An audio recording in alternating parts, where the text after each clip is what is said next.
Imagine this. You've just marched 20 miles in full armor, carrying a shield, 2 javelins, a pickaxe, a saw, a wicker basket, 3 days worth of food, and a set of wooden stakes, everything strapped to your back like a walking hardware store. Your feet are bleeding, your shoulders are destroyed, and somewhere out there, in the dark, beyond the tree line, the enemy is watching. Now you have to sleep. Not back in Rome, not in a safe city. Right here, in Gaul, or Britannia, or the deserts of Judea, in the middle of territory where every farmer with a pitchfork wants you dead. So, how exactly did you do it?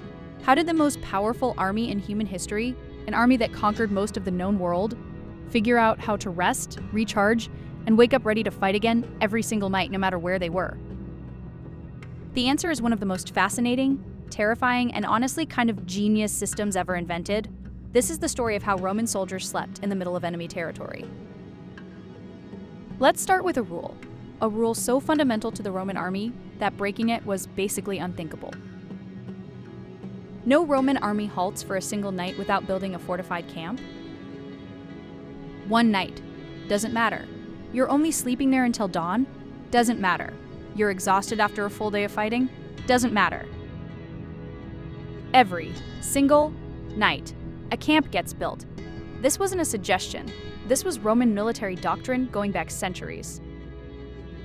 The ancient historian Polybius, who actually traveled with Roman armies and watched all of this firsthand, was so impressed that he spent pages describing it in detail.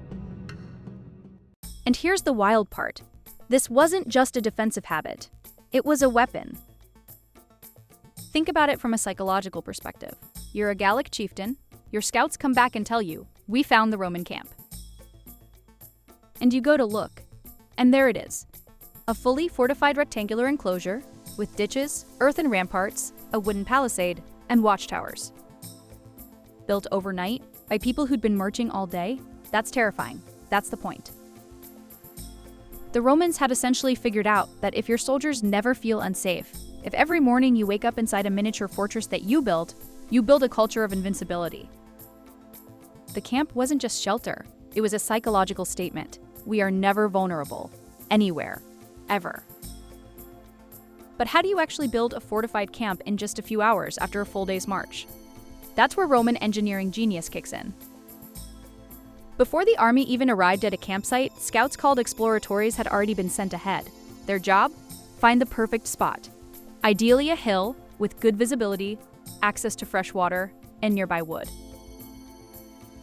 Once the site was chosen, surveyors, the agrimensors, marked out the entire camp with flags and colored markers. Different colors for different sections. So every soldier knew exactly where everything was going to be before they arrived. When the main column finally marched in, there was zero confusion. Everyone knew exactly what to do. The camp layout was standardized. You could drop a Roman legionary into any camp anywhere in the empire and he could navigate it in the dark. Then the work began. The soldiers split into 2 groups. Half stood guard, fully armed, watching the perimeter. The other half dug. They dug a trench, the fossa, around the entire camp. In friendly territory, this was about 3 feet deep. In enemy territory, 9 feet deep and 9 feet wide. The dirt from the trench was thrown inward, creating an earthen rampart called the agger. And on top of that, each soldier planted his wooden stakes, the valley, which he'd been carrying the whole march. This created the palisade wall, the vallum. Then, gates were cut in each of the 4 sides. Watchtowers were erected at the corners. The whole thing was laid out in a precise rectangular grid, with named streets running through it. And this was done, all of it, in roughly 3 to 5 hours. Modern reenactors have tried to replicate this. They marched in full kit, then dug. And here's something surprising they reported. After a full day of marching, the digging actually felt good. It used completely different muscles, it worked out the knots, and then, finally, you could sleep. Well, sort of. So you've built your fortress. Now where do you actually sleep? The answer, a small leather tent, crammed in with 7 other guys. The basic unit of the Roman army was the contubernium, 8 soldiers who ate together, marched together, fought together, and yes, slept together. They shared one tent, called the papilio, which means butterfly, though there's nothing very elegant about 8 sweaty soldiers packed into a square of goat leather. The tent was about 3 meters by 3 meters. That's roughly the size of a large bathroom. 8 men, all their equipment, possibly a dog or two. The tent itself was carried by the unit's mule. Each contubernarium had one. That same mule also carried millstones for grinding grain, part of their food supply, and other gear. Roman soldiers were famously nicknamed Marius's mules, after the general Gaius Marius who reformed the army around 100 BC and made soldiers carry even more of their own equipment to reduce the baggage train. Inside the tent, there were no mattresses, no pillows. Soldiers slept on the ground, using straw as bedding when it was available, and their woolen cloaks, called panulae, as blankets. Beds, if they existed at all, were rough wooden frames. Comfort was not the priority. Warmth and protection from the elements was. In permanent garrisons, the castra stativa, life was somewhat better. Soldiers had stone or wooden barracks with 2 rooms per contubernarium, one for storing equipment and one for sleeping. There were bathhouses, latrines, a hospital. Traders and craftsmen lived outside the walls in small civilian villages called canabae. But on campaign, on the march deep into enemy territory, it was the goat leather tent, the straw on the ground, and the sound of 7 other men snoring. And you'd barely get to enjoy it, because you might be woken up at midnight for guard duty. The Romans divided the night into 4 watches, vigiliae, each roughly 3 hours long. The prima vigilia ran from sunset to about 9 p.m., the secunda vigilia from 9 p.m. to midnight, the tertia vigilia from midnight to 3 a.m., and the quarta vigilia from 3 a.m. to sunrise.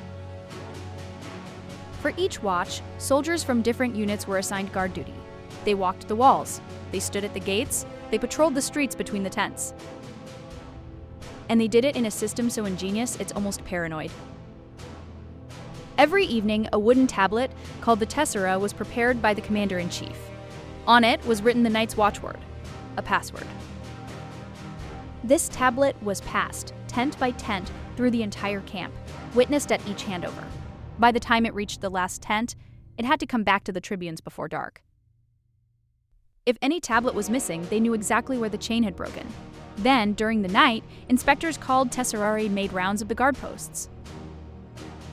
At each post, the guard on duty had to produce his own version of the tessera, a small token proving he'd received the watchword and was awake and present. If you were caught without your token, if you'd been slacking, the inspector nodded it. There was a military tribunal, and if found guilty, you faced the fustuarium. This is where things get brutal. The tribune would touch you lightly with a cudgel, a symbolic initiation, and then every soldier in the camp was allowed to beat you with sticks or stones. In most documented cases, the condemned man did not survive. Polybius describes this matter-of-factly, as if it's perfectly reasonable. And in the Roman military logic, it kind of was. A sleeping guard in enemy territory could get everyone killed. The punishment was proportional to the stakes. One famous example from 390 BC, some Roman guards fell asleep on duty on the Capitoline Hill. The Gauls, the actual Gauls, the ones who sacked Rome, nearly took the citadel. According to tradition, only the sacred geese of Juno woke the remaining defenders in time. The guard responsible, thrown from the Tarpeian rock. Sleep on duty, die. No exceptions. Here's something fascinating. The Romans understood something about the human mind that most ancient armies didn't bother with. Your soldiers fight better when they feel safe. And they feel safe when their environment is familiar. This is why the camp layout never changed. Every single camp, whether you were in Spain, Syria, Scotland, or the Sahara, had the same streets in the same places. The general's tent, the praetorium, was always at the center.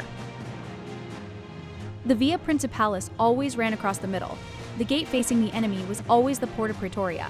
Your tent was always in the same relative position to the headquarters. A soldier who'd served for 10 years could be dropped into any Roman camp, in total darkness, and walk straight to his unit's section without a torch.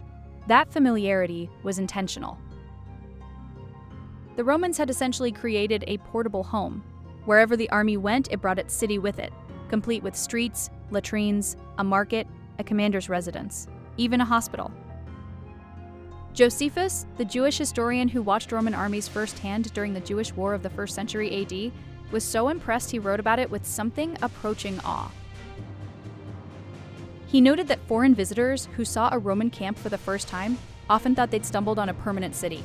The psychological effect on the soldiers was profound. They weren't camping in enemy territory. They were in Rome, a portable Rome, that happened to have an enemy army just over the wall. And that distinction, that mental shift, made all the difference. Of course, no system is perfect. Roman camps were attacked, sometimes successfully.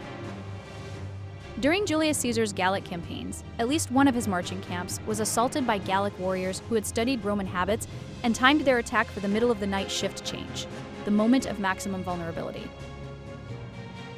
During Agricola's campaigns into Caledonia, modern Scotland, the 9th Legion was attacked in their camp at night by Caledonian warriors. The attack nearly succeeded. It was only the arrival of Agricola's cavalry that saved them. And during the chaotic year of the 4 emperors in 69 AD, Roman camps were attacked by other Romans, as rival legions fought each other across the empire. The camps that held were the ones where discipline had been maintained. The ones that fell were often compromised from within. There's also the most famous Roman military disaster, the Battle of the Teutoburg Forest in 9 AD. 3 legions, 20,000 men, annihilated in a Germanic ambush over 3 days. What made it especially devastating was that Germanic chieftain Arminius had served in the Roman army. He knew the camp system, he knew its rhythms, he used that knowledge to lead the Romans into a trap. The lesson the Romans drew from Teutoburg wasn't build different camps. It was tighten discipline, never let familiarity breed complacency, and never fully trust local allies. The system wasn't abandoned, it was reinforced. At dawn, signaled by the bucina, a curved military horn, the camp came alive again. Soldiers folded their blankets, cleaned their weapons, reported for morning muster in full gear. The centurion inspected everything. A dirty gladius could mean lashes. A missing buckle could mean fines. Then the camp was packed up. The tents were taken down and loaded onto the mules.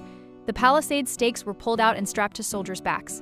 The camp that had taken 5 hours to build was dismantled in under an hour. And in some cases, everything that couldn't be carried, wooden towers, spare timber, anything useful to the enemy, was set on fire. The Romans left nothing behind but ash and an empty rectangular ditch in the ground. Then the column reformed, the horns sounded, and they marched on to do it all over again. There's something almost philosophical about what the Romans built every night. In a world of chaos, of ambushes, of hostile tribes, of uncertain loyalties, they created order.